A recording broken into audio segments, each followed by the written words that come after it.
The MGB stands as one of the most successful British sports cars ever made. Built from 1962 to 1980, this affordable roadster sold over 500,000 units and introduced countless drivers to the joys of open-top motoring. With its attractive styling, decent performance, and reasonable price, the MGB made the sports car experience accessible to everyday enthusiasts when many competitors remained out of reach for average buyers.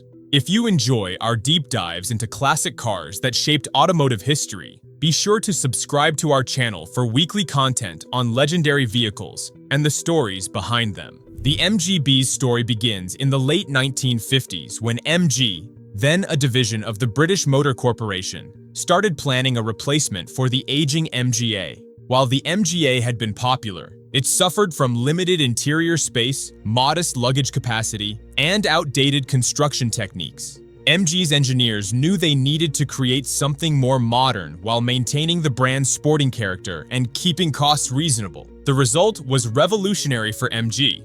Unlike previous models that used body-on-frame construction, the MGB featured a modern unibody design. This monocoque structure provided better rigidity while actually reducing weight, and it incorporated early crumple zones for improved safety. The new construction also allowed for a more spacious cockpit that could comfortably accommodate taller drivers, addressing a common complaint about British sports cars of the era.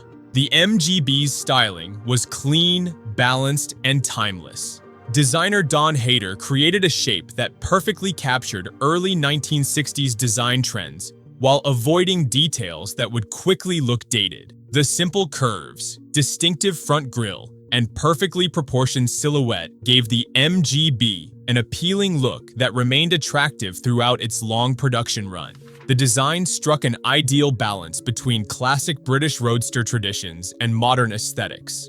Under the hood, the MGB used a 1.8-liter version of BMC's B-Series 4-cylinder engine. While not particularly advanced, this proven power plant produced 95 horsepower at launch, enough to give the lightweight roadster respectable performance. The MGB could reach 60 miles per hour in around 11 seconds and achieve a top speed near 110 miles per hour, figures that were competitive for affordable sports cars of the period. More importantly, the engine was reliable and easy to maintain, making the MGB practical for everyday use. The interior embodied the straightforward approach of British sports cars from this era.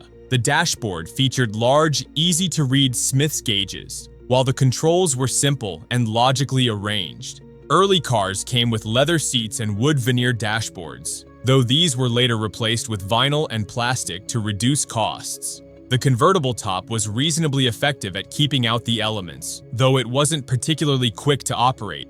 Overall, the cockpit provided a direct, engaging driving experience without unnecessary frills. When it launched in 1962, the MGB offered exceptional value. In the United States, which would become its largest market, the MGB was significantly less expensive than comparable European sports cars while offering similar performance. This affordability was crucial to the model's success and helped build a loyal customer base that supported the car throughout its production run. The MGB lineup expanded in 1965 with the introduction of the MGB GT. Designed by the famous Pininfarina studio in Italy, the GT added a fixed roof with a distinctive fastback design and a rear hatch. This transformed the Roadster into a practical sporting estate with room for luggage and occasional rear seats for children. Many enthusiasts consider the GT the most beautiful version of the MGB,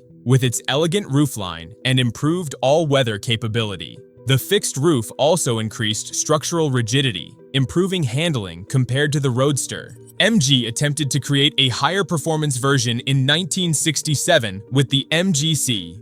This variant replaced the standard 4-cylinder with a 3.0-liter straight-six engine producing 145 horsepower. While this substantially increased power, the heavier engine negatively affected handling, creating unwelcome understeer. Combined with reliability issues during early production, these handling problems limited the MGC's appeal, and it was discontinued after just 2 years with only about 9,000 made. Despite its short life, the MGC has developed a dedicated following among enthusiasts who appreciate its grand touring abilities.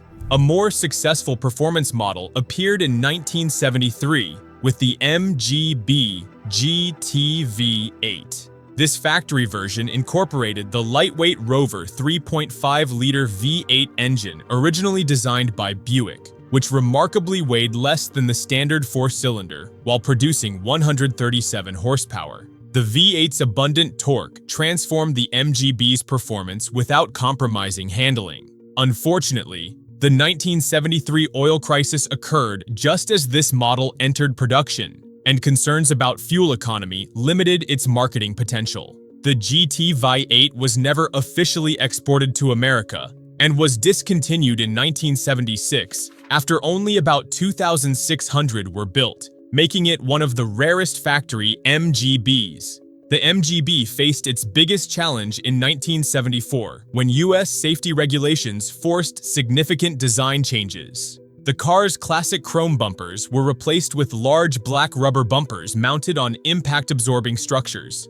These bulky additions significantly altered the MGB's clean lines. At the same time, the suspension height was raised to meet headlight requirements, which negatively affected handling. Combined with reduced power due to emissions controls, these changes made the 1974 to 1980 rubber bumper MGBs less appealing to purists, though they continued to sell steadily. Throughout these challenges, the MGB remained Britain's standard sports car offering, outlasting many competitors including the Triumph TR6, Sunbeam Alpine, and Austin Healey 3000. Production finally ended in 1980 when British Leyland closed the Abingdon factory as part of a major restructuring. The final limited edition models marked the end of not just the MGB, but of an era for British sports cars, which would never again achieve the same global presence.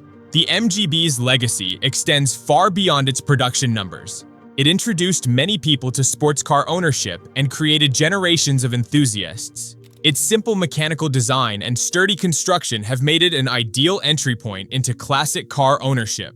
With excellent parts availability and strong community support, the MGB remains one of the few classic sports cars that can realistically be maintained and driven regularly without specialized knowledge or tools. The MGB influenced many later sports cars, most notably the Mazda MX-5 Miata, which deliberately captured the spirit of British roadsters when it launched in 1989. By proving that an affordable sports car could succeed commercially, the MGB helped ensure that the sports car concept would survive into the modern era. Today, the MGB enjoys strong support from a passionate global community. Owners' clubs organize regular events, while specialists supply everything from basic maintenance parts to complete body shells, ensuring these cars can remain on the road indefinitely. Values have increased steadily in recent years, particularly for chrome bumper models, though the MGB remains relatively affordable compared to many classic sports cars.